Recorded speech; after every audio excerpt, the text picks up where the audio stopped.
કચ્છ અને ગુજરાતની રસપ્રદ ઘટનાઓને સમાચાર જાણવા અમારી ચેનલને લાઇક, શેર અને સબસ્ક્રાઇબ કરો. ભુજ તાલુકાના ખેગારપર ગામે રવેચી માતાજીના મંદિરનો 15મો પાટોત્સવ ઉજવવામાં આવ્યો હતો, જેમાં મોટી સંખ્યામાં લોકો ઉમટી પડ્યા હતા અને ધાર્મિક કાર્યક્રમો યોજાયા હતા. આજથી 15 વર્ષ પહેલા ખેગારપરમાં રવેચી માતાજીના મંદિરની પ્રાણ પ્રતિષ્ઠા યોજાઈ અને ત્યારબાદ 15 વર્ષથી સતત દર વર્ષે અજવાળવાળી આઠમની રાત્રે અહીં મેળો ભરાય છે અને આજુબાજુના વિસ્તારમાંથી મોટી સંખ્યામાં લોકો ઉમટી પડે છે. આ પ્રસંગે સૌપ્રથમ લોડાઈના મહંત, પ્રગટ પાણીના મહંત અને રુદ્રાણી જાગીરના મહંત લાલગીરી બાપુનું ભવ્ય સામયું કરીને તેમનું સ્વાગત કરવામાં આવ્યું હતું. ત્યારબાદ માતાજીની આરતી ઉતારવામાં આવી અને સત્સંગ યોજાયું અને ભજન તેમજ સંતવાણીની કલાકારોએ રમઝટ બોલાવી હતી. બોલીએ શ્રી રવેચી માત કી જય. પૂજારી શ્રી રવેચી ધામ મંદિર ખેંગારપર લોડાઈ જોશી ચંદુલાલ અમૃતલાલ રવેચી જાગીરના પૂજારી. આજે માતાજીનો 15મો પાટો ઉત્સવ છે. એ પ્રસંગે ભજન, સંતવાણી, કોરીપાઠ રાખેલ છે. આજે દર વર્ષે અલગ અલગ પ્રસંગ રાખતા હોય છે.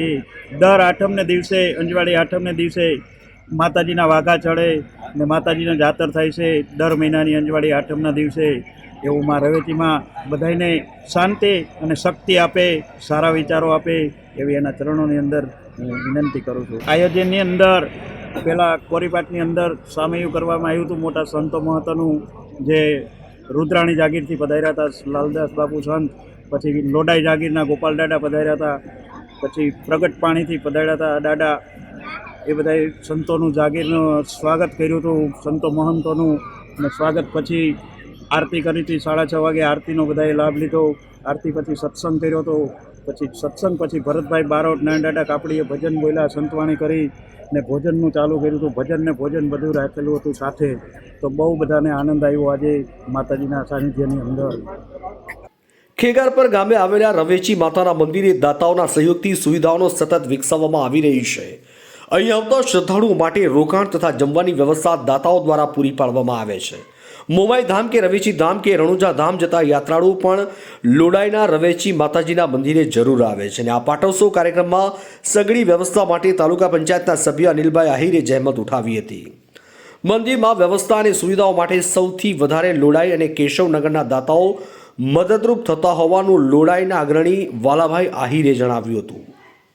પરિચયમાં રવેચી માતાજી આપણી લગભગ 15 વર્ષ પહેલાં અહીંયા આખો વિસ્તાર જંગલે પડ્યો હતો. અનિલભાઈને એવું સપનું આવ્યું હતું એમનું મંદિર બનાવવું. એ ખાલી કંડાનું સિર્ફ ઝાડે જ હતું. પણ ત્યાંથી લગભગ અમારી સમાજના 21 ગામ આયરેના ટોટલી 99% લગભગ માતાજીને દર્શન કરવા આવે રહ્યા અને ત્યારે સારી પડે.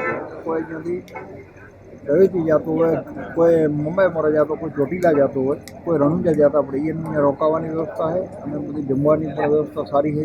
આ પ્રક્રિયા સારામાં સારી ચાલે.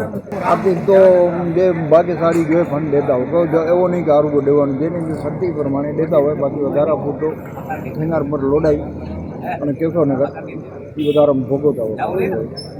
Bureau report, Kabir news, Kutch.